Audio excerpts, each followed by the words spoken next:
Hey everyone, thanks for joining us. Of course, got Ben again. We're going to be talking about some of the partnerships Ehave has made, and these psychedelic retreats. You guys have had a ton of news recently. Congratulations there. Really looks like you're a psychedelic company that's actually doing something, which is great. But first things first, Ben, how are you? Oh, not bad, Jason. Another good week here in Miami. Less COVID cases, and things are looking better than they did last time we spoke. Mm, awesome, awesome. Well, let's dive into it. Let's talk about these psychedelic retreats. I think that's pretty cool. Do you want to kind of intro it? Obviously, how it works and all that kind of stuff. Sure. Right now, we're working with a handful of retreats that are in certain continents and countries that are taking now, after COVID is opening up for tourism a little bit more, new patients. And one of the things that EHVVF was developed through the dashboard is this operating system for data collection and operations of day-to-day medical records and intake forms. And so when you look at the retreat business, most of them are places where people are going to check in for 3 to 7 days. They're usually paying between anywhere from 1,200 US to 2,000 a night, and they're usually staying in these places for a minimum of 3 to 7 days. And when they go there, they have to do a few things to be accepted into these places, and one is provide their medical records and history, the medications that they're on, the doctors that they're seeing, to understand if they're going to be available to go through the process of getting medicated and going to a psychotherapy session. And so all of that, it's creating a bunch of data sets. And what we felt that we can do to help some of these retreats are to provide them a technology operating system where they can collect these data sets. And we can share in this data collection where they're testing out different botanicals. So in Holland, they're doing truffles with a synthesis, which is one of the leaders in retreats, Psychedelic Insights, which is a partner of ours as well. You'll find them on the Mycotopia website. They're a day retreat. So what's unique about Luke's company? We'll cover that in a bit. Go talk to me, like, very curious, and sorry to cut you off. So obviously these people are going on these retreats, but talk to me. Maybe what the size of the potential industry is here. Obviously everything's legal, it's at a verified clinic, everything like that.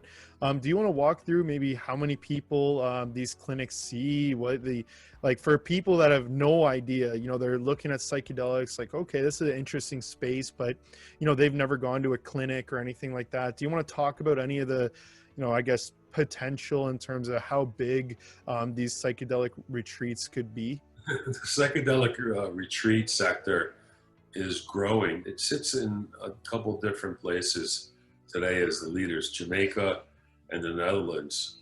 But with that being said, you have it in Brazil, you have it in Mexico, Peru, Africa, in the US, and Canada. There are retreats around the world. Some of them operate in the gray, where they're not legal in those countries, and then in some countries they're operating out in the open, where they're selling legalized services under those jurisdictions. The size of the sector, if I looked at a global footprint, you're probably talking at least over 100 to 200 retreats. Each retreat averages probably a decent sized one, 5 to 10 consumers at a time in their capacity. They get a premium per night. So from an aspect of looking at a hotel night versus a retreat night, even though most retreats are fully inclusive, you're talking about close to 1,500 to 2,000 US dollars an evening.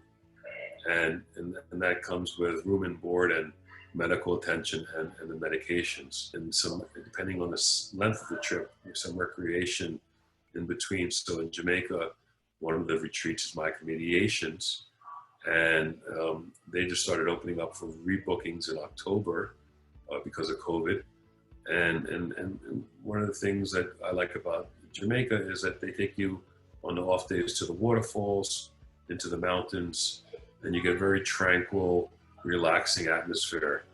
Over in Holland, you have a very flourishing business as well. There's probably over 20 retreats. They use truffles over in Holland. They also follow some of the same protocols, U.S. psychiatric doctors, intake form. And if you had to look at an overall global sector, it's probably, I would say, no more than 50 million to 100 million US if you had to take all of these and combine them into one entity. It's a fragmented sector. One of the things that we're looking to do is make it a little less fragmented by offering them technology and then bringing together some of their data. So maybe a retreat in the US or a retreat in Jamaica could communicate through the same system with a retreat over in the Netherlands. And, you know, an average retreat, the largest is Synthesis. I think they've taken through 500 to 600 patients through their system in the last few years. And then Micah Mediations is a large one in Jamaica. They've probably taken at least 200 to 400 patients through as well. And this falls under medical tourism. So that sector is booming. People are traveling more and more because COVID is moving itself around a little. Medical tourism is opening up, and people are going forward with living their lives and getting their procedures taken care of. So when I look at the sector today, I think for the last 6 months it's been in a hiatus, but little by little they're blowing the cobwebs off, and more people have mental issues that are seeking these type of retreat situations. So I believe that in the next 6 months to a year, you'll see much more news coming through on these retreats. And as countries like Canada legalize in some fashion or form for medicinal use, these psychedelics, I'm sure you'll find more retreats coming out of the backwoods, let's say, to the front page. Because you have some really good retreats, like one called the Sentinel in Calgary on the Vancouver border. And they're run by a husband and wife, and the Jillians are top-notch people out of Vancouver, and they run a beautiful operation. The problem is, the Canadian government doesn't deem it as an honest, fair business because the drugs that they offer are not legalized yet. But the services that they offer really help a lot of people with their mental issues, and there's been documentation on that. And they made themselves a little famous by Netflix.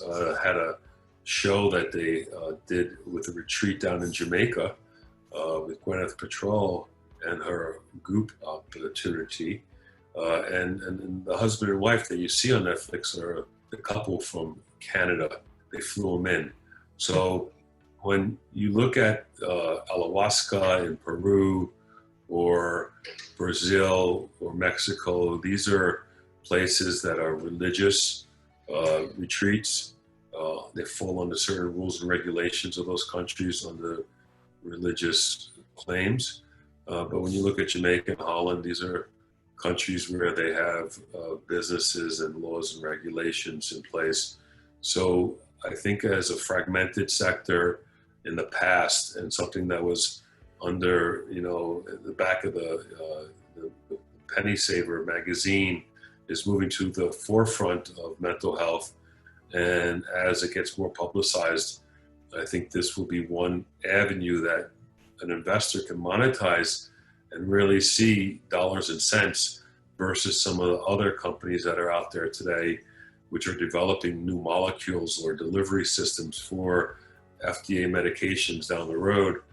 And so these retreats don't believe in the non-botanical. They believe mostly in botanical, but if you speak to most of the owners of these retreats, they'll tell you, listen, whatever helps the person, if it's synthetic or botanical, they really don't care as long as it's helping someone with their mental issues or human natural problems that they're running into. So the sector is young which gives it opportunity. And for us, it gives us the chance to utilize our technology and build a foundation going forward with partners in different parts of the world.